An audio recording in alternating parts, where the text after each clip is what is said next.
And we had this dinner in Palo Alto, and he had just launched the iPod, and they had forgotten to make the reservation for dinner, and he said, hey, Mark, I want to show you this, and he took out of his back pocket the iPod, and he's spinning around, what do you think of this, and what do you think of that?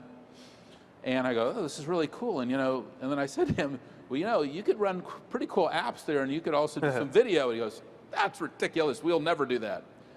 And he said it, and he smiled at the same time, because he never really told you what he was going to do. That was part of the magic. And I said, I'm having some struggles at Salesforce, and I want to come down and see you.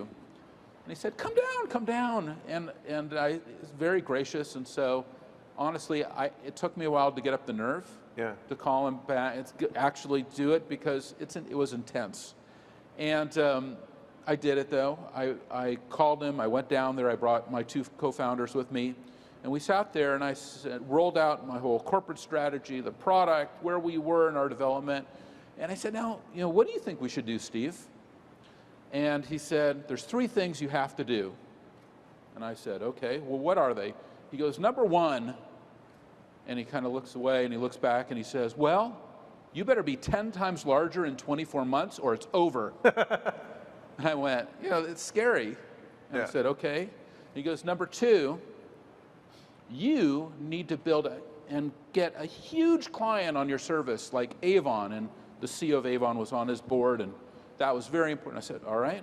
And he goes, number 3, you need to build an application economy. And I said, what's an application economy, Steve? And he goes, I don't know, but you better go figure it out. And I went, oh shit, I need to go figure and I left, and thinking about it, and it's like a Zen koan. It's like you go to Kyoto and you meet with a Zen monk, and they give you this koan to kind of figure out what's going on in your own mind. Twice last month I did that, So... Can you explain that a little bit? What is a koan?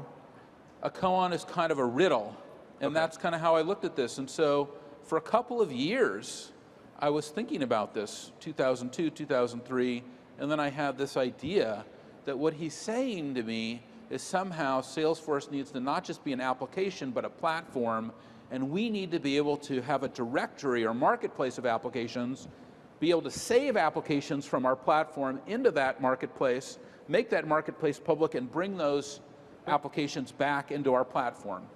So I said a great name for this would be App Store. So I registered appstore.com. I got the trademark on App Store. I designed the whole thing. And in 2005, we rolled it out, and we called it App Exchange. And so he calls me in 2008, and he says, oh, you need to come down for an announcement that I'm having. And I said, okay.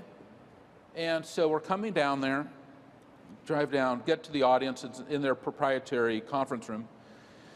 And he's on stage, and he goes, I'm so excited, because I'm here to announce the most important thing Apple has ever done, App Store. And I'm sitting with 5 of my employees, and literally they all go, because it was like this grace. It was this very spiritual moment where somehow they're like, how did all that just happen? Because it was something that we had talked about internally for years, but here was his revelation on it. And at the end of it, I walked down and I said, I'm going to give you a gift.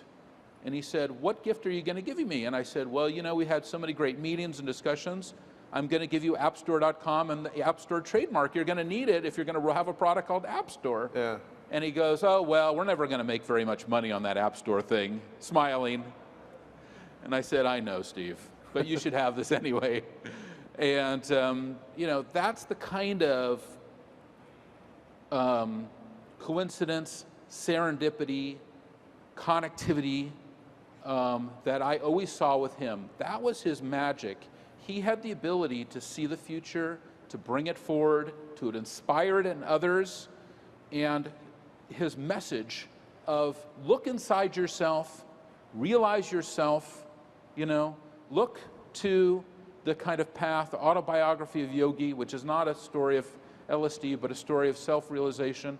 I think that is so powerful. And when we get to Apple today, the most important thing for Apple is to realize themselves. That is, when they get up on stage, they still kind of want to look like Steve and act like Steve. And even I looked at some of the old announcements they did recently, and before they do a video, they always have a slide that says video on it. And I love that because it's something he always did. He would always say, and now I'm going to show you a video, and the word video would go on the screen, and then the video would play. But I think for them, they need to find themselves and be who they are. And I think that in many ways, they're still trying to be him. And instead, they're great guys, actually. I have a lot of respect and a lot of admiration for Tim Cook, for Phil Schiller, for the whole team. I think they're a phenomenal team, a team that any company in this room would be thrilled to have any one of them. Yeah. They just need to be who they are truly, and respect the past, but as Steve would say, project the future. And it has to come from them, and I think that's the only path forward for Apple. That was beautiful, thank you.